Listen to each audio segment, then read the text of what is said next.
This program contains content that may not be suitable for viewers under the age of 18. Viewer discretion is advised.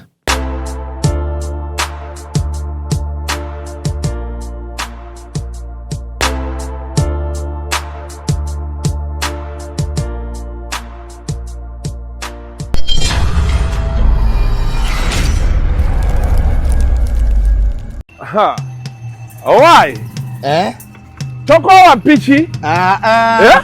Zino ya kamaro kukuba atera jozeko. Nafuna kati aba ride now. Ride now bebaliwa. Sebo kati kino kikacha pichi kyo solo okufunira ku app wonna woboli. Bakutwala wonna woboli bali safe. Element olaba njitadde ku mutwe. Bakutambuza bulungi nnyo bali very safe ate bayonjo. Tebavuga kibama. Tebavuga kibama nga bali abanzijamu amanyi.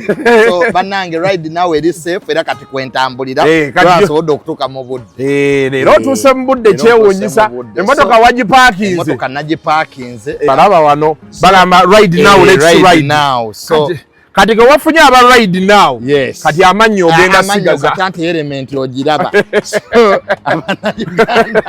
Mufune ebibakuuma emitwe n'amannyo namukozesa ride now buli wobooli essaawa zonna bakukima ate bali very professional mbaagala nnyo ate bayonjo waliwo ababoda abavaamu ebiku kale tugende tukole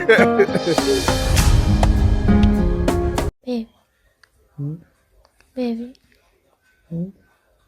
Sawa kumpako. No koi. Awe. Koi, njagala kwebaka. Yakwebaka. Awe. Njagala kwebaka. Buto anti nakoi nawe.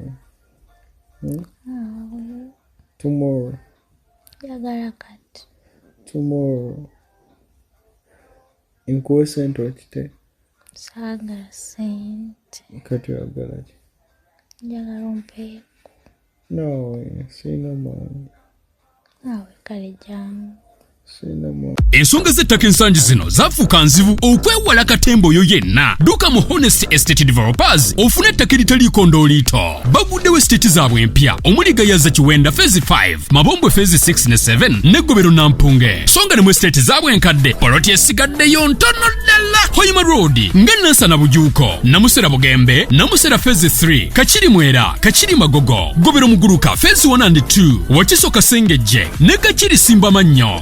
Ntebe balina nakawuka 0 Phase 4 ne Sisalutaba Expressway ate Namugongo Sonde ne Namugongo Misindye. Amazzi n'amasanyalaze weegali bw'ogula kyapa ku mmeeza tuzimba n'okutunda amayumba agawedde. Honest Estate Developers tusange ku Martin Road mu Kampala okumpi ne roundabout ya Aga Khan ku Mankeshwa Building. Essimu noti 772 57 28 73 oba noti 7 57 28 73. Get ready, London! The first ever UG Festival 2025 is here!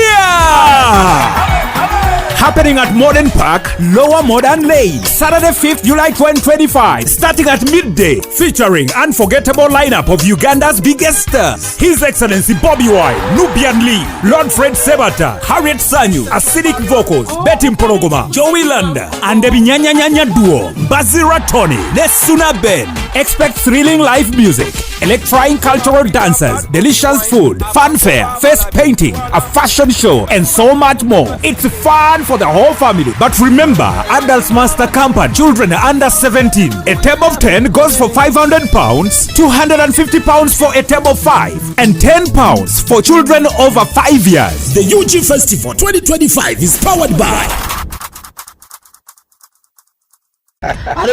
Ruzungu kadera zuku tujikole sawa namba Ruzungu. Ruzungu tugenda muzare kugera kutoka ntoko ndimbuzi nyefu sizali samukazi kati ndi muto gwa sasule ewange akyala abobora bababbi abakyala wale somuyomba nyembuto katonda ya chembuto genda weji waminge yabaweereza buno bukeeke obutini singa babu mutwale bamusonseka mukamwa bwonna n'abufulumiza mu nnyindo. Kibwa alina guno omuggo gwa Musa wayitista premium detergent. Waliwo wanangalie boda y'akasajja kasendi kalimba bannange. Esendi bannange.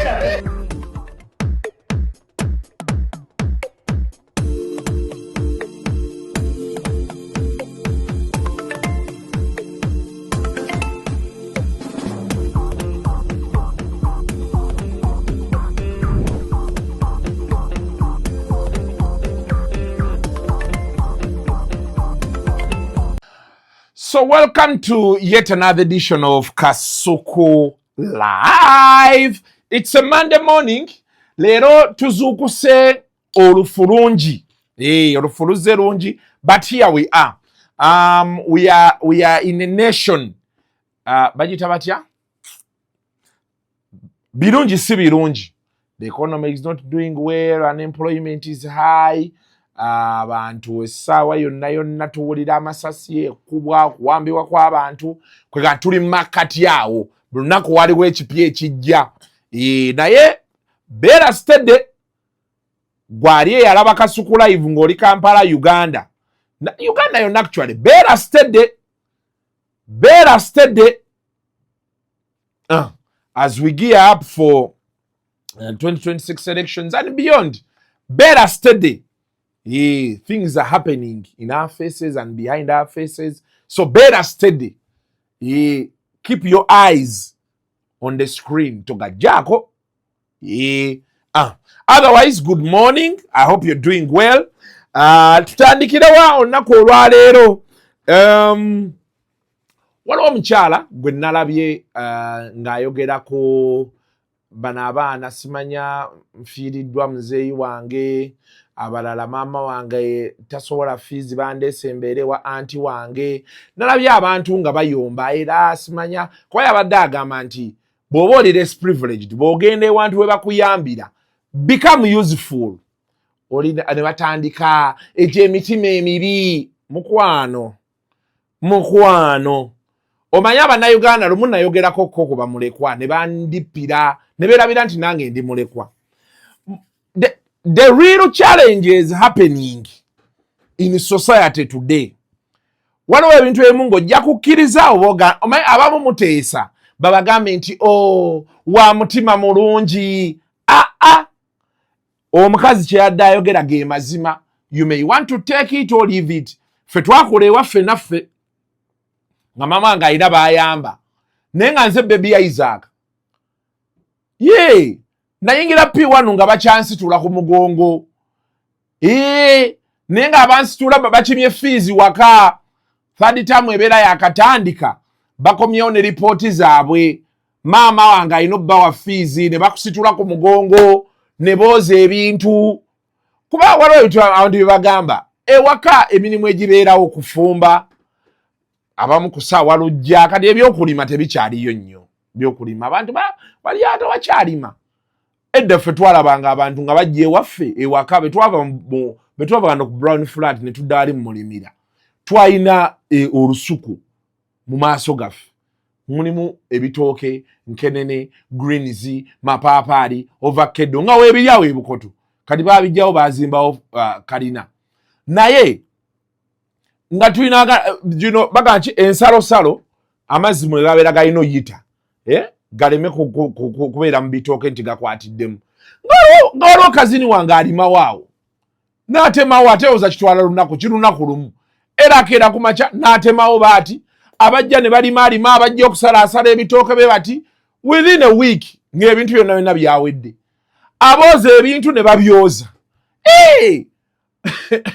omwana wa mami nga ntudde n'okunywesaako ne banywesaako era nga nze nga nti oli mami this one is my best friend ng'olwo n'ogenda gwa mu pocket money omukazi kye yabadde akugamba mulekeraawo okulowooza kino kikubulya okufa siffe tukuleeta kibeera unfortunate bino mbyogera kuba nange nafiirwako abazadde nembeerako mu mbeera eyo nga nina kwewumbawumba gwe baali basitula ng'olina woolina okugenda ogambe ku muzeeyi ti muzeeyi waaye njokyayo omuzeeyi waaba afudde abantu bakusaasira bwe weesaasira mulekeraawo oteeka abantu ku nninga oli ali ku ssente ze kati mbu wojja ewaka wano ono omwana gw'oyamba n'ayoza ebintu mbw'oba omubonyaabonya nnyo si kituufu. People have to start taking the bitter truth. Nagamba abakyala bw'ofuluma amakabooti nti onobye omukyala omulala n'agajjamu, don't expect your children to have the same privileges nga z'obadde olina nga weebali. kubona omulala ze ayina abaana be interest ze kati zatambuza gano mazima oba oyagala oba toyagala. Omwana we abatakyayo ya ice cream ayina kulinda bali bamuyoye. Hey, bwe kiri kuba taata ajja kugamba sente ziizo aziwe maama mugende mugula ice cream. Maama agambe nti ate abaana bange tebaagala ice cream, tebanywa mata. Mukwate buli omu erindazi. Olyoka owulire firimu. So, abantu start embracing facts. Mwe muddaawo ne mugamba kino kiri embrace facts. The moment you're less privileged, oyina kukola bukozi nnyo kulaba nti ate ekintu okikwata okizimbe otuuke wosobola okubeera self-sustaining nga weeyamba. Tewali kirala. Ago mazima. Ababonyaabonya sibawagira. Wali ababonyaabonya abaana b'abandi abo sibawagira. Naye be bagamba nti mukole ku mirimu mwegule wano. Oyina kwegulawo oba oyagala oba toyagala. Period. Point blank. Kati awo nenvaawo oyo omukyala njagadde muwagira. Nalabye abantu nga bamuleetera era biki teri kiriwo. Panange abaana be bakuza mujja wano twogere. Oli mwana oli mulekwa abazadde bo bafudde and you have to go to someone's house to live there. Oli mwana maama wo tasobola fees akusindise mu town ewa anti wo akuyambeko ku fees kulwakuba abazadde bo bakuzaala tebakyasobola kusasulira. Mujja wano twogere. Baana mmwe njagala mumanye ennaku yammwe. First and foremost, ono omuntu akulese mu makage, you are an extra mouth to feed. Jukira akasente ke kabadde ayina kamala baana be. Bw'aba abadde agula omugaati ne kumalawo wiiki, kati gwe bw'owegattako tegujja kumala wiiki. Bajja kuba balina okugulayo emigaati ebiri. Remember, you are an extra mouth to feed.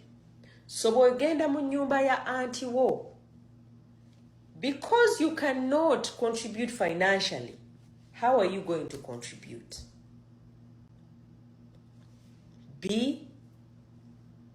Be someone who adds value.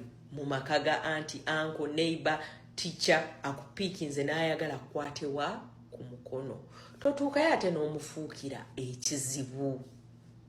As people are helping you, don't become a burden. Kera kumacha, bw'obanga essomero litandika at 8 a.m.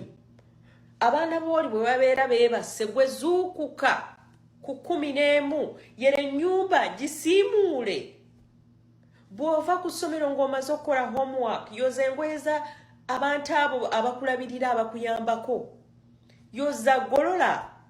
Add value bamanye nti ono omuntu gwe tuyamba si muntu ali awo nti ate si mugugu. Abantu mmwe be bayamba temuli ize. Bakujje mu kyalo kulwakuba abazadde bo tebakyasobola bafudde tebakyasobola kuweerera baagala osomera mu ssomero eri beta naye naawe ozze kati ofuuse omugugu. They already have their own problems in the house. Do not be the next problem. When people bring you into their homes, add value even before they ask you. Add value. Kera yero olujja nga tonnagende okusomero. Bwe babeera ng'essomero lya 8, wake up at 6. Simula ennyumba, tegeka breakfast. Ne bwe babeera balina omukozi, yambako ku mukozi. Add value. At least you're giving them amaanyi agongera okuyamba.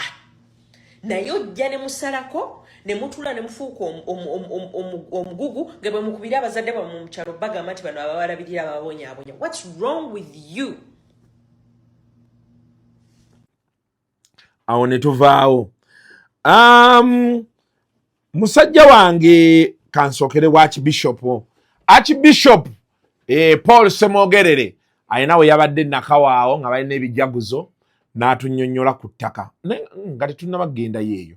Tusooke waliwo we ya meeting aba student nalaba aba St. Maria Goretti Katende. St. Maria Goretti Katende essomero lyange nasomerayo. Lwakuba St. Maria Goretti Katende awo embooko yali enzise. Brother Kizita akyaliyo embooko yali enzitidde awo. Bannange ne kati nalaba bazimba ne kalina ebiseera eby'essomero lyali terabireka naye ennaku zino mbalaba ndowooza kati essomero lisize n'okubeera very active ku digito kuno mbalaba nnyo ku tiktok okwo bakola bu challenge biki bw'otunuulira bye bakola kati ne bwe twasomerayo oba madamu Kampoga akyaliyo kyalo yali atusomesa literature nogamba oba ffe twagira mu mulembe omukyamu baana bali free nalabyo omuwala nga interviewing Archbishop fere tusala bana inabeerayo salaba kwa Archbishop ngazze ku ssomero saamulabako nalabye nga amubuuza can you sing along namwa akayimba ka Maddox n'amagembe oliwa yali n'amagembe Archbishop n'asituka n'azinirako Archbishop ono tumwagala Archbishop Paulo Semwogerere big up on yourself sir talina buzibu once in a while manyi okugiragira mbenti but he's generally a nice guy really he's a nice guy very cool guy ate walugave so big up on yourself nalabye bukiripo waliwo akalabe bamubuuliza Rolex oba kikomando yandiridde ki abakatoliki abo bandimutereddeko ne option ya pork nanga Rolex kikomando o getting poke embizi eri mu bigaawo embizi eri mu bigo ebigo tosobola yingira kigo n'otalabako wali kamulali kasola kamulali ng'omanya so soka tuteereyo awo Archbishop n'abaana ba St. Maria Great Katende how are you my OBs and OGs in waiting oli baba akyasomerayo abeera OB oba OG amala vaayo my OBs and OGs how are you yes bateke yao complete the lyrics together namagembe oliwa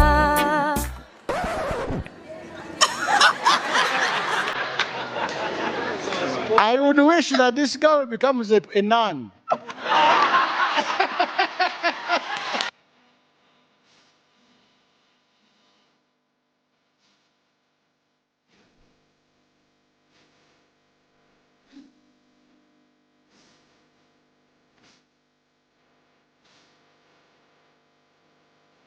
Lete munfuye wanange.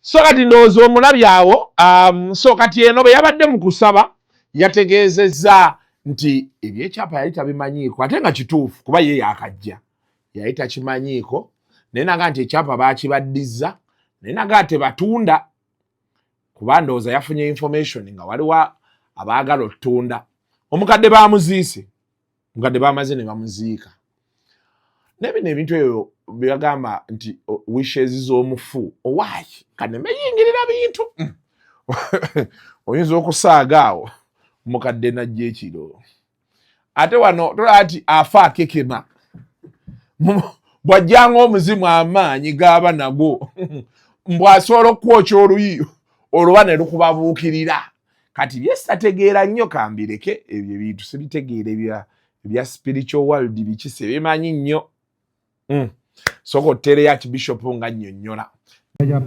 olwaleero eklezia ya St. Andrea Kagwe ekigowa mu ggombolola y'e Nakawa ekuzza ebijaguzo by'emyaka 25 okuva lwe yafuulibwa ekigo ekitambiro ky'emmisa kino kikulembeddwamu Ssaabasumba w'essaza ekkulu erya Kampala Paul Semwogerere mu bubaka bwe Ssaabasumba alabudde abakkiriza ng'eklezia bwetagenda kuttira muntu yenna ku liiso kasita asangibwa nga yennyigidde mu bulyake kyagamba nti si kya Bwakatonda ng'oli mu Katoliki mubbi nkuwagire era sijja kukuwagira kyokwolekerawo obubbi kampagire oli atabba atatta takola bwete ono talime kwogera ku kusika omuguwa okwali wakati wa eklezia ne famire y'omugenzi Maria Teresa Nakibuuka eyali agiteresa ekyapa naye nze naye saabimanya nabiwulira buulizi nti bano ate kakati bano bayomba kubanga ettaka yali taliwangayo naye munaye nga yaliwaayo abamu ne batuvuma nga tuli bambadde ne sapule bayagala okuyisaamu Archbishop eggaali olw'ettaka era netugamba nti anti kyapa kye baagala ettaka tebajja dditwala tuli baddize baziike mukazi wattu alime kusigala kungulu. Ssaabasumba agamba nti yadde nga bawaddeyo ekyapa abafamire eno tebasaanye kutunda ttaka lino. Sente linaabeerawo myezi 2 linaaba likyaliwo ettaka eryo ku lw'ekika. Wayinza okuba waliyo alitunuulira okugamba nti katufunemu ssente kubanga tuli baluvu ku mulembe guno. Ekitambiro ky'emmisa kino era kyetabiddwako bannabyabufuzi nga bakulembeddwamu akulira oludda oluvuganya mu Parliament Joel Ssenyonyi. Kitaffe oyogedde ku kalulu era n'osaba nga njagala n'okwebaza kubanga ensangi zino oyogera ku nsonga zino ezigenda mu maaso. Kalulu ke tugendamu tusaba Katonda atuyambe kabeere ka mazima n'obwenkanya, abantu baleme kuwambibwa, baleme kukubibwa, abantu baweebwe omukisa basalewo bo kye baagala era kiweebwe ekitiibwa. Naddiini ku mulundi guno nga tugenda mu kalulu banayimirira ku magulu gaabe ne bavaayo ne bakolinga nti ffenna tubeere n'akalulu ak'amazima n'obwenkanya, akalulu akataliimu kutulugunya abantu, akalulu akataliimu kubba. So ffe kye tusinga okwetaaga mu bakulembeze baffe ab'eddiini abalyoyi b'omwoyo nti baveeyo batukunge ng'abantu ate era babeere nti tebalina sayidi gye baguddeko. Bwebaza Archbishop kubanga ebigenda mu maaso abadde abiraba, abakulembeze bagenda ne babba ate mwana watu ne bajja ne baleeta abaloza banensi eri Katonda, naye ezo sente agambe tajja zeetaaga era tagenda kuwagira babbi. Awo nno twekuba emitima tukole ebyo Katonda byayagala. Ku mukolo guno Ssaabasumba kwagattidde emigogo gy'abagole egiwera ddala 6. So Archbishop yoyo Bruno K yavuddeyo n'agamba banneiba bamuloopa ewa Landlady mbu abaleekaaniza mbu baba mulayivuze abaleekaaniza buli wamu waliwo fitina mu bulamu bw'ensi eno. Kale kati musajja atuya bakoze eki ali mu nnyumba ye talina wale banneiba mu bamuloopyeyo yadde mukambwe naye nga nti abatola ati bagamba nti tulina fitina ekidefininga omunayuganda fitina. Kasita ogwa ku munayuganda nga muntu mulamu alabika okuba alimu omusaayi gw'ekisomaali. Omunayuganda fitina bali ki?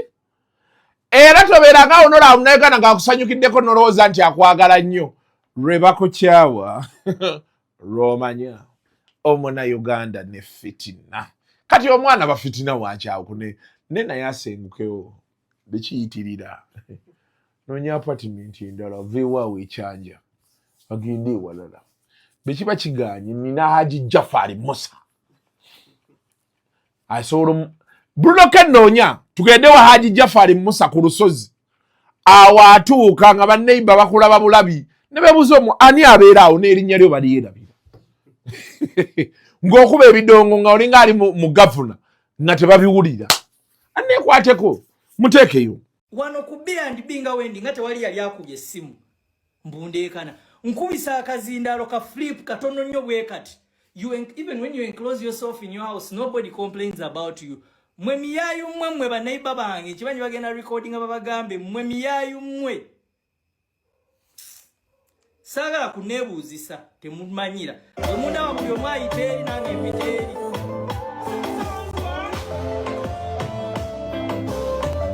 Siba complaining angako abaana bammwe waliwo omwana wa neighbor omu yakwata paint najja n'asiiga emmotoka yange moloka nenjikola siina gwe naloopa baba bammwe bajja because you know those apartments zibeera ne buli omu aba ne station parking ye baba bammwe bajja ne baparkinga mu parking zaffe sikubangako masimu kuba complaining angako I have never your boyfriends come park in every parking everywhere. Mwe miyayu mwe baneiba bange mwe sikasasiru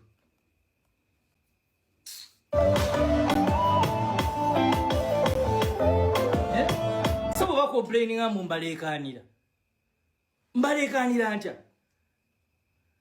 how I be in my house I lock myself in apartments zo mchanjazi zisinga bazizimbe bisenge nga biriko solid toswawulira music I don't even play loud music. I use a small speaker. It's a flip 6. Oshagera. Yeah, pick up your calls. You want to call my landlady. Hey, muloza madam aja kumfukira ekizibu. Because madam has no complaint about me. She can't. Mwe ba neighbor babantu mwengo ino. So yo Bruno K. Now,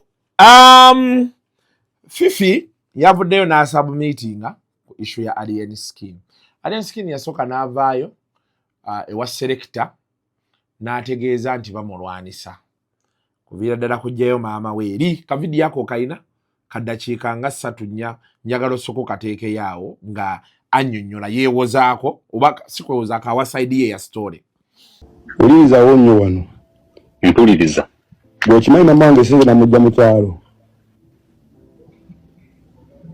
Ndi. Okubeera naye wano. Mamange simujjangako mu kyalo, simuyitangako tejja tubeere wano.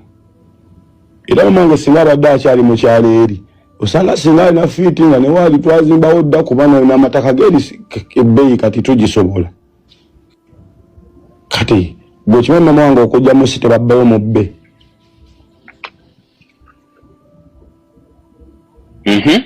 Nyumiza akutuuka katya. No. Kati nze wembeera wano eno basajja bange bajja batangaaliza nabagambye ova konsodiza ku 5.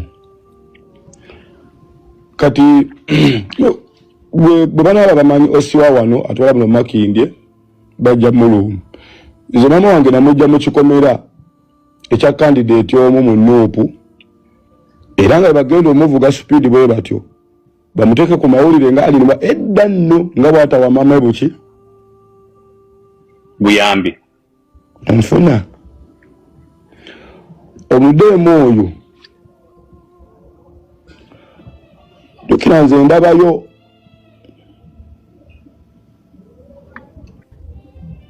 ngende Bulaaya eyo bakidemu kyanyingira nnyo kidemu kyesimbyewo eyo ekibombala kya Kigwesi Kigwesi ekyo nekineetimba nnyo era ndaninga bonneepima mbayina okudda eno esimu biki mukinzijeko enamba esimu biki kitaddeokadukira ne kalengirova kaliiraako bunamba bwe nfunye biki naye ndaba omuntu speed kwanvugira ndaba speed ya nenkita ogamba sigenda sobola emboozi nonyinza obutagikola ki obutagimalayo kati ndi awo mama tagize simujja mu kikomera ky'oyomuddeemu nti nze bwe nalemererwa obwenda maaso baana kiki yali ayagala Diemu nga tagenda tave Bulaaya tajja wano tanonayo maama wange mu kyalo tamussa mu kikomera kye samujja na poliisi. Ozuula otya nti maama ali mu kikomera ekyo? Namukubira essimu oba nzinga ngaliko enfuuyirizi yatuuka wennyini mukubira kiri kitya mukadde ngamba nze no ndi Kampala tusa ate Kampala wa nze bandeese biki bangambye gwe wafuna ssente kati gwe bunaba ofuga omuntu yenaafunye obudde ajja kugenda wane najja kusobera mama wange ajjamu okusitole ne munneeti muntu muyannyama oyo bagenda mu dabo kabini nakigambako omuntu nemugamba mwana kimwe mama wange bamudde mu kyalo mujeseka ningina ne poliisi ne balooyaawo kiro nno nagwe omanyi sitole bajja gikujumiza nikuwako mitwe bw'otuuka okumugjayo biki ebyaliwo byennyini waliwo okusika omuguwa bandi abamulina bw'omanyi ekyali awo. Now buli omu yavuddeyo Nobert namutaddeyo ku channel mwamulabye ng'agamba asanga bamafia be bamupinga n'ebisigadde then Fifi naye yavuddeyo n'agamba omwana afune passport ayolekera ekiyumba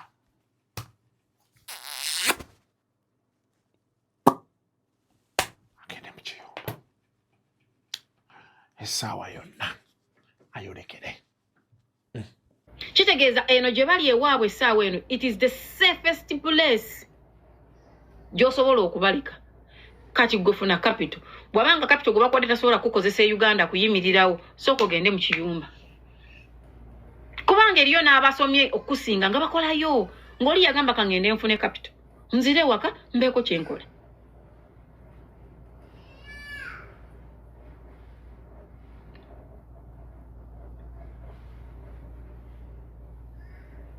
naye goma nche kitegeza nga bakuwadde abaana abo abasatu ye abaana basatu wali ofubutuka bati. I've always told women ani yabagamba nti okuzaala ennyo abaana kusiba abasajja. Abaana basatu mu relationship mwe bakukuba gwani akugamba nti kwasoose takyuse akukubye nga tonnazaala n'ogamba ajja kukyuka nga nzadde n'ozaala asooka ne basigala nga bakukuba n'ozaala owookubiri omusajja akuyisa bubi n'ozaala owookusatu mwe nabaana ezammwe muzigamba kiki. Yes, twagala abantu muzaale naye bannange abaana basatu mu bufumbo bwa guluba ku myaka emito akitegeera ku myaka emito nti kati buno obufumbo buganye oyagala ogendeko mu bufumbo obulala naye olwedde olina abaana basatu toyagala taata waabwe abasigazi oyagala era ogende nabo ogenda kutandika otya obulamu mu butuufu ogenda butandika otya obulamu. Bino ebintu tubyera wano nga tubyogerako nga mugamba abo boogera nnyo abo bayingira mu nsonga ezisabakwatako naye nga tubabulira mazima kubanga mmwe be bamu mwabajja mu inbox zaffe nga mukaaba. Abaana basatu gy'emyaka emeka egyo nga bakukuba ng'ogumidde that domestic violence.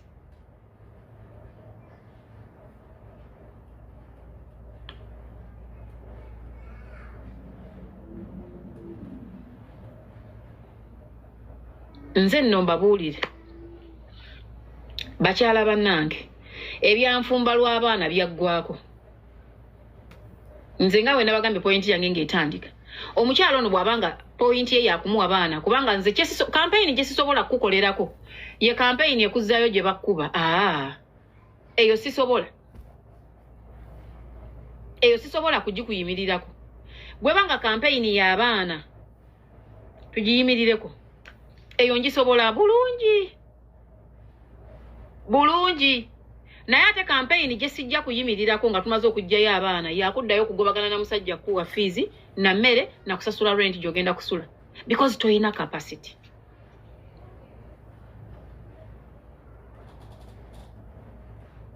Naye taata wo bw'abanga ye asobola okukuumira ku baana bo ng'ogamba ajja nakubalabirirako ekyo ekitono nga bwe weeyiiya awo tuba banje. Kampeyini endala gye sisobola kukuyimiririramu gye nnalabye ey'okuba nga bakusuza ne mujjawo mu nju emu. We can't. Ekyo gwa akikoowa n'ogamba nkikooye kubanga yajja kuwa ensonga ye awo asobola obbalabirira kubanga mu statement zo nze bwe naziwuliriza ndaba ng'oyagala omwami wammwe in quotes akwawule ku mujjawo akufunire ennyumba gy'aba akupangisiza gy'oba obeera eyo. Nze awo ndabawo firimu ye agamba mwayawukana kati bw'aba agamba mwayawukana tumugenda mumusaba okupangisiza ennyumba kugamba byonna bizibu.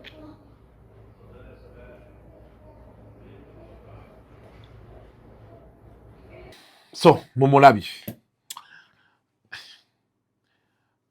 mbeera oluusi n'ebintu byenjagala oteesa naye nojjukira buli omu alina engeri alina buli omu alina waalabira ensi omusana n'enjuba nonga kamuleke kuba nina abawala era nga Fifi baagambye nina abawala bemmanyi akeera ku makya na omanyi waliwo abantu abakeera ku makya mbamanyi bangi namikwano gyange ng'oli yakeera ku makya n'anaaba omusajja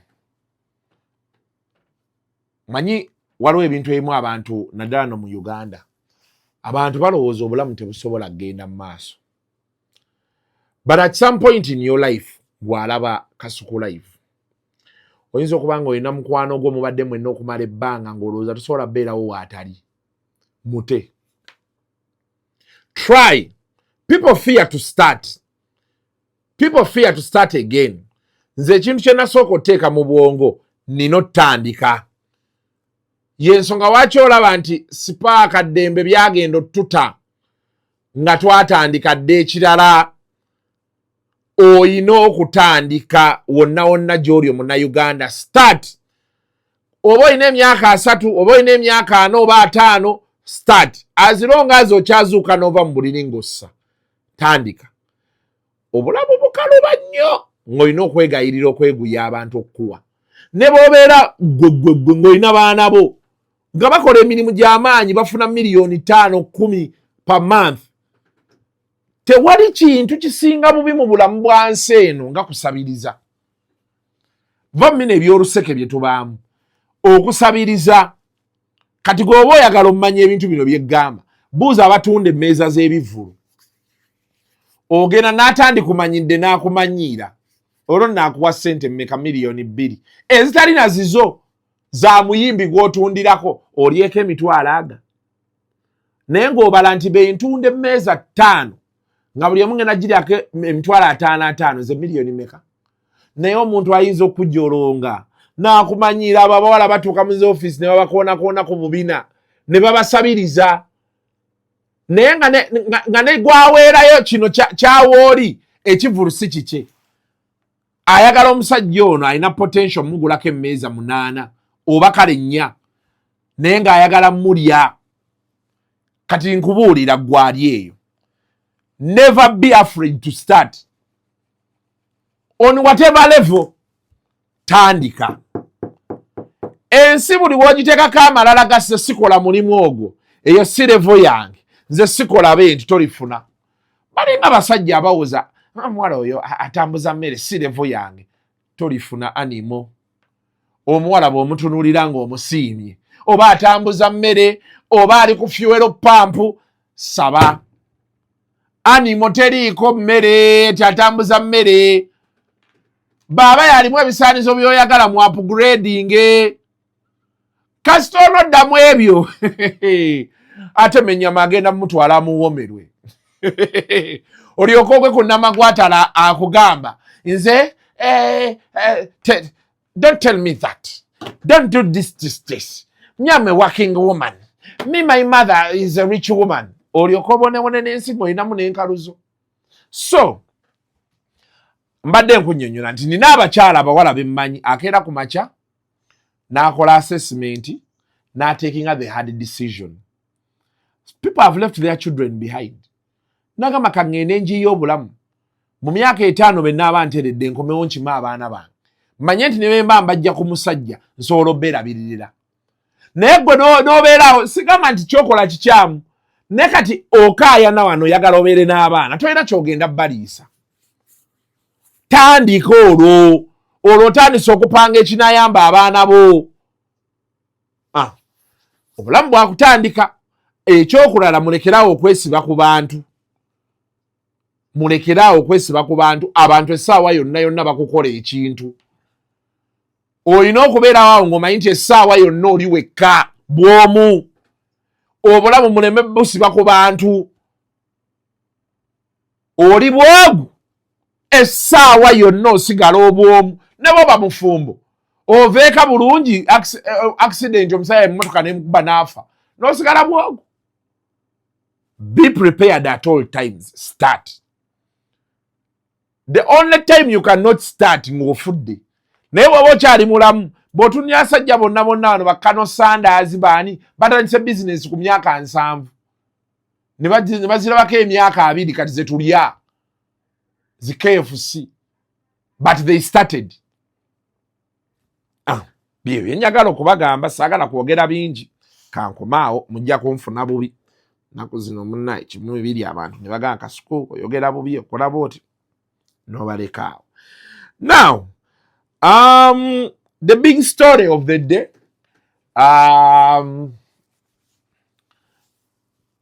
Hajat Namyalo betwala ne Gashumba Olutalo luludde mu underground eno nga betwala era the lines have been drawn abawagira Gashumba abawagira Namyalo ebigambo biyitinga nabiti waliyo nkwana sisobola mukwana wajano n'okima senti wakola bwoti neddago simanyago kino of words ebintu bitambula batuse kati tuli ku CCTV footage tuli ku receipt amanya gafuluma essaawa yonna erinnya lyo lifuluma essaawa yonna nifunuma olutalo lukutte wansi ne waggulu ati leero Gashumba si lwabeera ku radio 4 nawo tulinzeewo it's a war of words Hajat amanyi n'okuvaaho n'akuwemula nze Hajat kye namwagalako kimu tayagala mmanya bino ebyasima tutuula mu z'ofiisi biki yagamba wojjira yessaawa yonna akuwemula ekigambo n'ofaafagana nakyo essaawa yonna ate nga mu bulamu waliwo woyina otuuka abantu giravuzi n'oziggyako abantu bamanyiira mu ggwanga lya Museveni lino omuntu akumanyiira misana kati waliwo omuntu gw'olina otunuulira n'omugamba nti nnyoko n'okimugamba direct be batano kati banaye omusajja gwe tubadde tuwa ekitiibwa nti ye nnyoko omuntu n'aweweera so olutalo lugenda mu maaso muti abalutuwe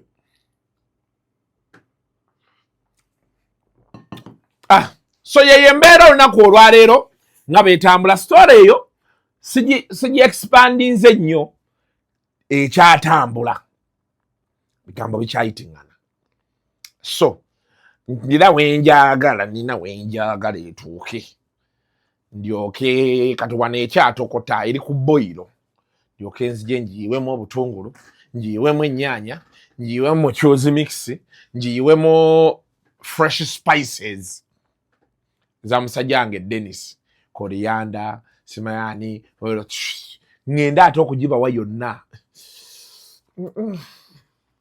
nga it is testing violence nga yonna eri eti I serve tugambe oh dearest beloved we thank you sir so kyagendera ddala mu maaso internet essaawa yonna ekutuukako enkoko 8 alina embuzi oba 4 n'embwa 3 wanewuwe ekyetume emukono. You get it? She's always abusing people, insulting people nga ye bwali omugagga obuli mugagga ti lwaki okola wali. You get it? Mpulira ndowooza. So namugambye bw'asalawo okukka wansi wa belt nze nja kgenda below the belt because I know a lot about her. She's incompetent, she's inept. You get it? Namyalo agamba nti lawyer. She's not a lawyer, she's not an advocate. She's not. Mpulira ndowooza. Si advocate andage PCA andagere bwamwenrollinga mu high court as an advocate. Namyalo akozesa ali omukyala waliwo omukyala gwe bayita Hadija Namyalo yasoma amateeka kati akolera mu linnya lye. No, yes Hadija Namyalo ng'erinnya lye ne waliyo omukyala omulala ayitibwa Hadija Namyalo eyakola amateeka era advocate of high court. Nganze bwe nazuula emakere nti waliyo omuntu gwe bayita Frank Gashumba neyita ye biza buti kambuza ekibuuzo nina clip gyendabye lwaki buli muntu tamwagala. Why? That should be the question. Kubanga nalumba vice president alupo nalumba na banja nalumba buli muntu ye nali mu government. The question would be where is the problem? Okay, Mr. Frank yes sir. Nza kugamba sina appointment yo na ya mu government eno sina nchobanyi na appointment yo na wano wona. You're not a government employee. Nze ndi mukozi wa business nga bola babajjo oyo. Bajjo bwategeka ekivulu abayagala abantu bajje. Afune sente. Nze bwe nasokinga t-shirt zo nengula ebyuma ezibikola it was pure business. So mu bufunze you're swimming in 1 billion. Tuli mu kweyagala tuli mu kulya nyama. Kale bajoleka akubuzeeyo ekibuuzo ekisembayo. Okay. Kale ago Franka tukusaba togeza nodda mu mukazi oyo webale nnyo tutangaaza.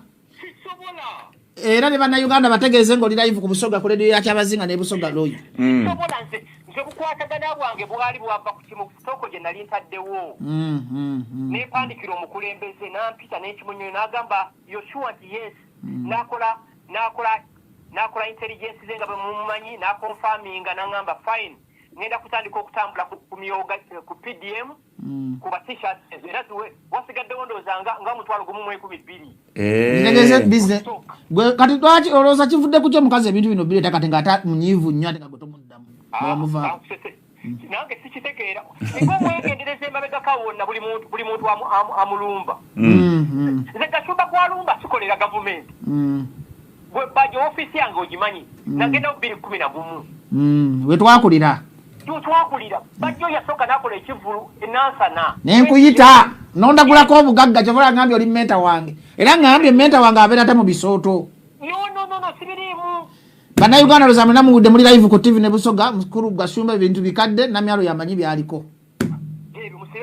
Kale tweyanziza Mr. Frank Gashumba webale kubanga ate otuwaire program ewulizi wensi yonna wakilalifa ate nga yanjula ensonga ng'ebintu bwe biri program bajeto obiwulire era nga wetuwogere Gashumba tewerabira nti ONC waliwo kamera Namyalo manyi ompulirize genda onaabe kati manyi oli munene wajjanga nga n'olumu tolina sente za lunch n'otuulanga wali kuki n'otuulanga ku dining yaffe n'olya nonga Namyalo tolina musene mpa kati abantu bwe batandikanga okuŋŋamba nti omusajja omwezizo te ng'ora nno t-shirt oderivaringa less musajja tatukuwa sente biki tatuwayo ku sente lwaki temugamba n'akuwa lwaki ng'onteekako pressure n'ogamba kati abo bagenda tulwana kubaffe tetuli baganda biki tetuli banyankole ate ffe tunaalyawa ebigambo bino nambijjukira wano waliwo kamera woba twogera mazima nga si mutima mubi nti olwokwadde bakusasudde amazima gaveeyo wavaayo n'ogamba oyo talinnyangako nnyonyi takolangako ki eno passport yadde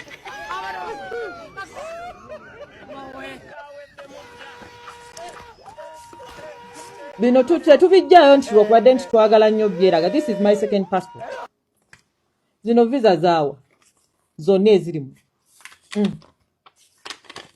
zaawa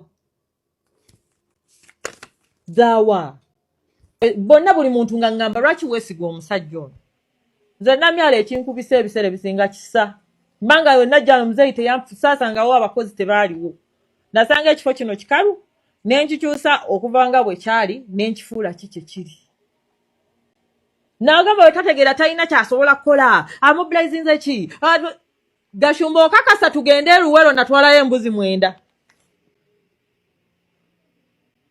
tugende eruwero anti twogera kati twagala bukakafu nkimanyi onoonya mileage kuva wa Namyalo kuba nze ndiko ate kati naguba sikyatya biduduma tewali akyantiisatiisa sikyali oli Namyalo oli eyali omwebafu omusirifu nga mumukola buli kye mwagala oli ku Sabula TV mama nga amanyi omusajja eyamuteekamu amazzi aganzaala kati bw'aba agamanyi kati Gashumba n'ogamba nti wampeerera simanya bw'obeera omumanyi nnyo nnyo wantwala ku kkubo ne nkyalira ensiko olw'okubadde nti omumanyi nnyo bw'oba tewantwalayo kitegeeza tomumanyi oba kitegeera tomumanyi totwalanga kubanga saakula naawe nze obulamu bwange nabeera ne maama wange oba kitegeera nabeera ne maama wange n'ogamba ono teyagenda kwewe nakolera Magufuli kiri ku record nenkolako ne Zambia ne former president we Zambia olaba ndooza been lucky nakola n'abasajja nga bajjeno Salim Sale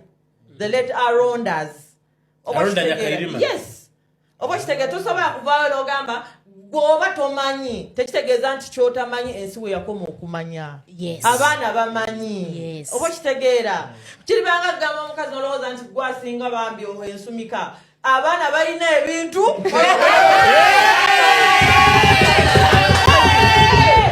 naye gwoba omanyi tewakwata mu nsawo yo ng'ojjast olowooza nze oyagala ojje on blackmailing enveeyo mbukinze tebantiisatiisa nze ntya omuntu omu Katonda tufaanagana nze tebantiisatiisa kati ebyo otaddewo emmere ate n'omaliriza ng'osaba bambi banyambe bakole batya n'onfumbiza n'abasajja bootamba besifumbiramu yayagala gundi siba yafumbirwani nonsense nze sijja vaayo nkolere ku ntoli z'abantu njustifyinge mama wange tamanyi musajja yamwebakako nga banzaala amumanyi nawe taata omumanyi wulira bw'aba amumanyi kati gwe Gashumba oba whatsoever bonna ababiplotinga kwegamba wamuwanirira amagulu wavaayo n'ogamba nti watikka t-shirts okuva e China era n'otikka mashini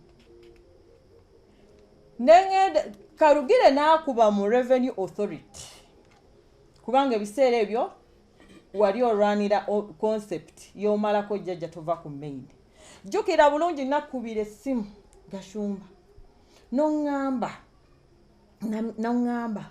ajja tujangu tutuule tuteese n'onoonya ne Mafabi David kubanga alabanga ndi close naye n'omugamba atureconciling n'ogamba bajjuma batureconciling tukole n'eŋŋamba Gashumba kyandazeeko kyokka sigenda kuddamu kukola naye ng'olwo deliveringa less ng'oleeta t-shirts zirimu amabala n'egamba bagenda kunzibisa ng'okyusa omala ku ssente zoozesa watuuka ekiseera ng'oyagala kungazeetinga nga nze gw'olina okuntegeerera nga ne wenjogera gw'omboggolera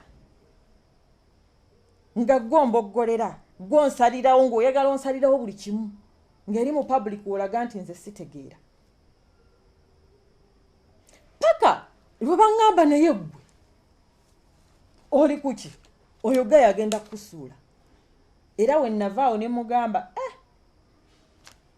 ebiseera ebyo eyali bange tata womanange tata Ryan yaŋŋamba ekintu kimu nze omanye omuntu nomba nayawukana naye simala googerayogera nti ngenda kwogerera omuntu bubi nze ne wanjogerera obubi I just come out to defend myself and to give the facts. Watuka negamba tata Ryan abadde alabaka video ko era naye kenyini naŋŋamba the same Gashumba nangamba nti oyo Gashumba agenda kwefuulira nagamba ye maama wangamba ye maama kiki kyogamba oyo baawo musawo muganda musamize yandabye atya yantegedde atya awo ekyava nti baawo musawo muganda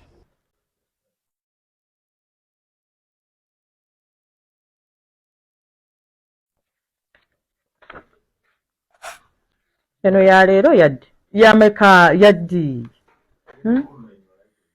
ero certificate yaddi eno ya muntu bannange kana akatalo kagenda kunyuma. Uganda Advanced Certificate of Education eno ya senior 6 erina siru si ya Wilson simala wa Nasarodi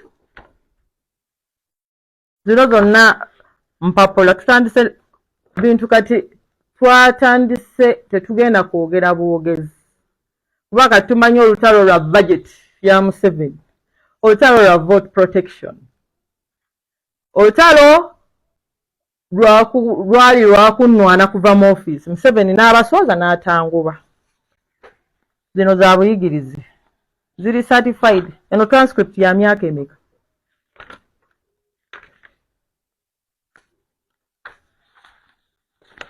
zino eno yaddi eno ya Nabisunsa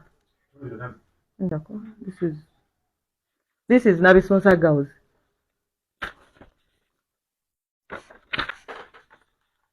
tugenda verifying eno phase 1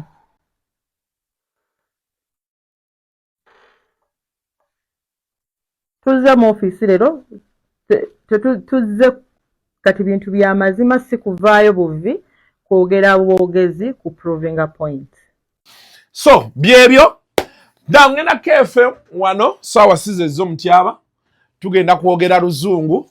Let's just have a few waliwe tugenda okwogerera tulina ebintu bingi bye tugenda okubanga twogerako awo bitambula naye nga Farida Nakazibwe mweraliikirivu ku bulamu agamba ekiro abamu kutya ye lead story gye tugenda otambuza eriso ku saa 12 beerako omanye kiki ekitiisa Farida Nakazibwe ekiro aloota ebintu bajjajjabe babeera bazze bye tugenda okuleeta wali ku KFM. So don't touch it, man. The views expressed on Kasuku Live do not reflect those of the host, producers, or management. They are solely of individuals providing them and do not represent or reflect the official policy or position of this YouTube channel.